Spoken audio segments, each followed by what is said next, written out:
Hello everyone, this is RC0538, and I'm bringing you a Polish armor deck. Now, between the Hearts of Iron videos on Poland, and, now I'm bringing you this deck review on Poland, a Polish armor deck. You're probably like, oh, there's so much Poland, why? And the answer to that is I don't know. I legitimately don't know why. But that doesn't matter, let's just dive right in. We have, of course, our humble UAZ to capture most of our zones in any case. It's cheap, spammable, you can deploy it, and you can capture basically any zone you have to. On the other end of the spectrum, we have the T-72 M1D. This thing is a command tank. Now, don't use this offensively, that is usually a recipe for disaster. However, this makes a great command tank and makes a great job at contesting zones, if you're in a conquest game, or, just getting that extra bit of income if you have to. Now, next we have the Mi-8 ZAOP. This is our logistics helicopter. It's got 1,500 supplies, not a lot, for the points that you're paying, but, it's a helicopter and it's fairly quick. We also have the Star 266 ZAOP. It's pretty quick, not as quick as, say, the Koloss, but it's fair, and the supplies aren't great, but they work. So, but all these work, and then, of course, we have a forward operating base, because we do have tanks, and they need repairs, and they're going to need ammo, and they're going to need ATGMs. Now, moving on to our infantry, I've geared this around supporting the tanks. So, first off, I have the, we got the Z-Mech in the BWP-2D. Now, the BWP-2D is an armored personnel carrier. It's an infantry fighting vehicle, and it's really good. I like it. I think it's a pretty versatile unit, and you get the choice between the BWP-2 or the BWP-2D. I went with the 2D because while it's slower, which I don't like, it does have more armor, and because of that, I really figured, for the price, I figured that extra armor would come in handy. And it really can. And besides, it has a cooler camo pattern. I mean, this has a camo pattern. This one's just kind of green, so I guess you could say that there's that to it as well. I'm just kidding, that didn't come into my consideration.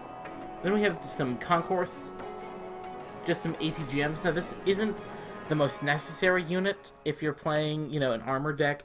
However, I figured that using it to deny area to the enemy could be useful, especially if it was in a forward position I didn't want my tanks in. And so I decided to bring these in. Besides, I didn't have anything else I really wanted, and the Sapper Z I didn't think would really come in handy, and they really don't always come in handy. Then we have the Grom. The Grom is a great man-pad. Great man-pad, 26-25 meter range with 60% accuracy. It's very similar to the Mistral, only it has less HE power and doesn't have the full 5-man squad. However, 2-man squads are cheaper, so, there's that to it as well. Anyways, that's the Grom in a nutshell, and I'm taking all these in just to toss the Topaz variants. They're kind of slow, some of them, but, actually, no, these are actually 60 kph. Usually these are like 40, 45 or 30 or something like that. So, it's quite welcome to have these actually be much, somewhat effective and be able to reach their positions somewhat quickly. Moving on, and then of course, finally we have some Dakota Z-Mech we can just bring in for the infantry, instead of bringing them along with their transport. Jumping the gun there, trying to jump the tanks. First off, we have support. We have the Niwas, great at killing off enemy aircraft. It can kill off enemy helicopters, speaking of it, but it's a pretty expensive unit to do that, and a pretty expensive missile to do that as well. Looking at 4 HE power on, or 4 armor on it, 9 HE power, getting those confused there, but that means it's going to be pretty capable of withstanding hits from enemy, from an enemy. It's not likely, but it's possible, so if you get some artillery on your position, then these guys will at least have a better chance of surviving it. Doesn't mean don't move them, it just means, if you forget, or if they start taking some fire, they can somewhat survive. Then we've got 9 HE power here on, each missile, which means they're going to almost kill any aircraft, but, we'll need that extra little bit to push them over the edge, which is why we have the Shioka here. I don't know how to pronounce that, but it's a Shioka. And then that's also why we have the Sopel. Sopel's a nice little anti-helicopter unit.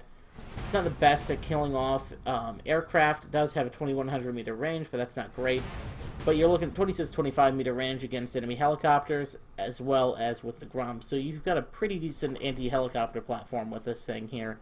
Not the best, but it's not radar guided, so you know that's pretty good.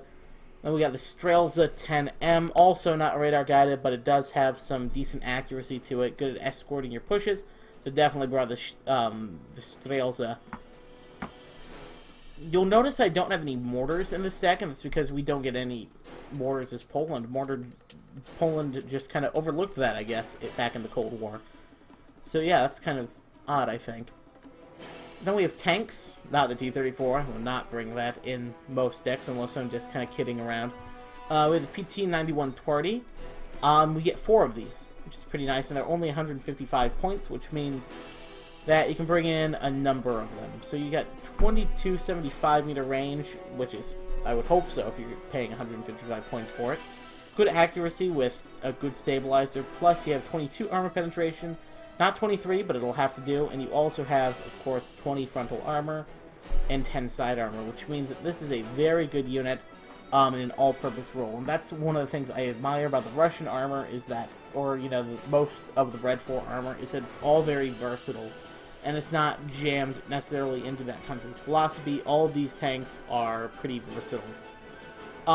To support that, I have the T-72S. I love these tanks in an armor deck. I'm taking them, you know, at Elite, which just means that they're going to be doing a lot more damage. And that in itself is much, you know, it's quite worth it.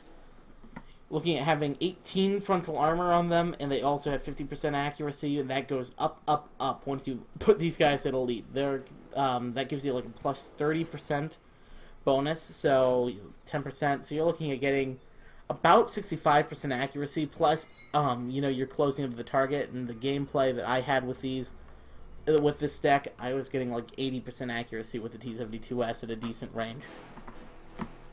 So I really like it that Spheres with Elite means that it can really snipe stuff if it has to.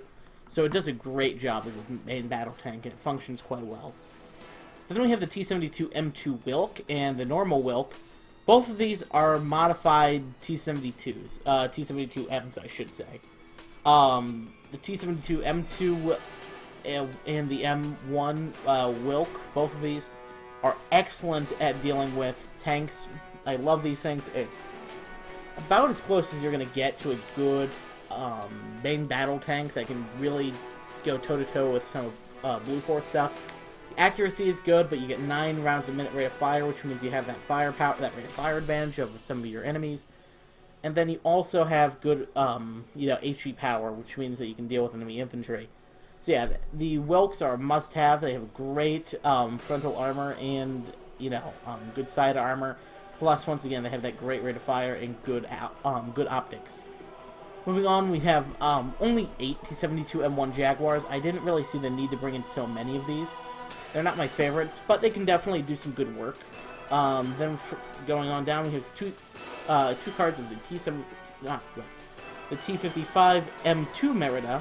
Has 60% accuracy, which is pretty good. And then you take that Elite, and you figure, oh my gosh, we're looking at a lot of accuracy.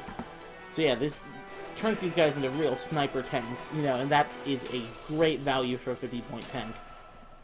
And then we have the AM Merida, just the normal Merida. 55% accuracy, so not as good, but you're looking at a decent gun with a 2,100 meter range, and for a 40-point tank, it's a pretty decent stat. Use these as support units more so, flank the enemy, I guess, you know, use them concealed. Usually it would take, like, say, the T-72M Jaguar, but if we just compare these, you're looking at such a significant increase in accuracy with the Merida. I just couldn't see how I couldn't take it. And plus the range advantage, you know, there are a great deal of advantages to having the Merida instead. Then we have the recon section. I've got the Swedauchis. I don't know how to pronounce that. And I've got some coming in an MI-24D, and the others are coming in a Star. Pretty big difference there. Okay, some of you guys will get to ride in this awesome attack chopper. Oh, the rest of you guys get to sit in a truck all day. Oh, okay. Just depends, I guess, on how lucky you get. But, of course, you know, you've got your recon infantry here. And no matter what they're coming in, you've got a more mobile version, and you also have one that can just sit in towns and watch. And both are important. That's all I'll say. They're both important elements to your force. Next we have the Mi-2RO, only recon helicopter we get. However, it does have exceptional optics and it's very small, but it doesn't have the best speed, so good luck dodging man-pats or anything if they're getting close. And then finally we have the BWR-1D. Exceptional optics, turn off the gun, it's not worth it. But exceptional optics, which means you'll be able to spot the enemy very well. Moving on to vehicles, we have all the vehicles we can get. Not like all of them that I could potentially take, but all of the ones we have access to. First, the ZSU-57-2. Is this the best AA unit? No, this isn't the AA version. However, it makes for great fire support, 2 HE damage, and great suppression, so you'll stun and do a lot of damage to enemy infantry, and you'll be able to just keep pounding away at them with this thing. Really like them. I think they have a lot of good uses when you apply them properly. Speaking of applying units properly, the flame tank is great at denying buildings to the enemy. Just drop some napalm, fire some napalm at them, and they'll be forced to back off. You can you can have makeshift smoke screens. Napalm tanks are infinitely useful in a variety of ways. And then we just got some ASU-85s. I would say I forgot why I took these, but they're more so just as a force to put around your flank. Hey, if you think you're getting flanked, put a couple of these guys and some Pakota Z-Mechs in with their transports, put them along the side, and this will pretty much deal with it. Also, on a side note, I've had the ASU-85 kill people might laugh, M1 Abrams. I've actually killed M1 Abrams with groups of ASU-85s in using them properly. So don't underestimate them just because they're just 10 points. Moving on to the helicopter section, I've got a couple.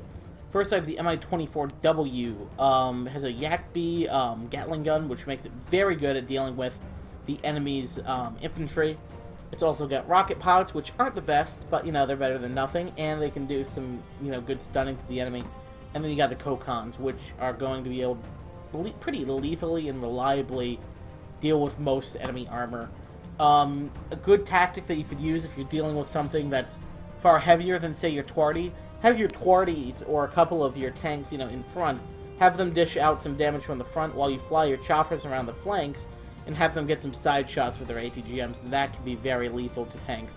I know I've pulled that trick before with even using an ally's tanks.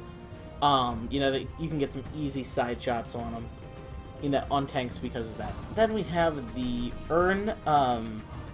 the Zmalia. This is just an Mi-2 with rocket pods on it. That may seem like it doesn't make it anything special. However, it is only 30 points. And if, you're worried about an enemy helicopter push to an area, and, you think that they're coming, you play a couple of these along with your next unit, the Mi-2 URS. Use the URSs to shoot down the enemy helicopters or force them to land, and while they're landed and they're offloading their infantry, have these guys just waste them with their rocket pods. And so, yeah, you've got all of those capabilities with your helicopters. Moving on to aircraft, we have the MiG-29 913S. I'm taking 2 of these at veteran instead of 4 at rookie, just makes them more effective.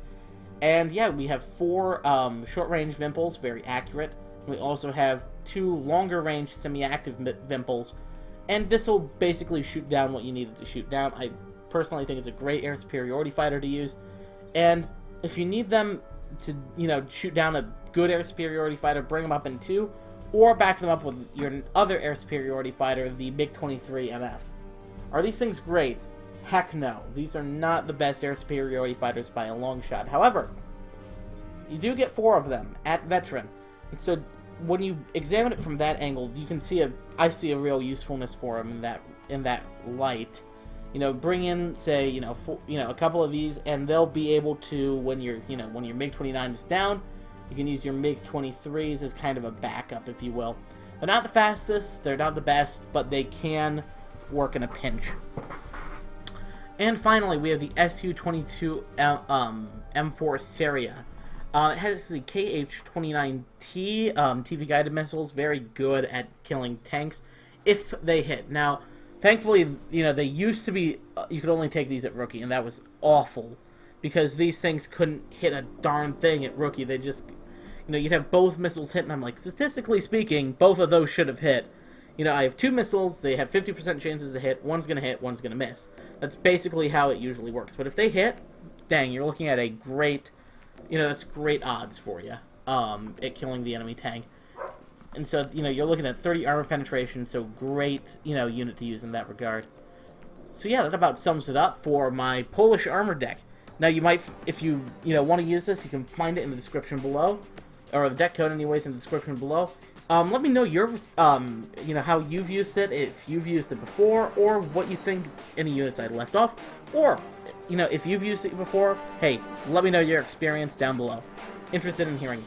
Anyways, guys, this is RC0538 signing off. Have a good day.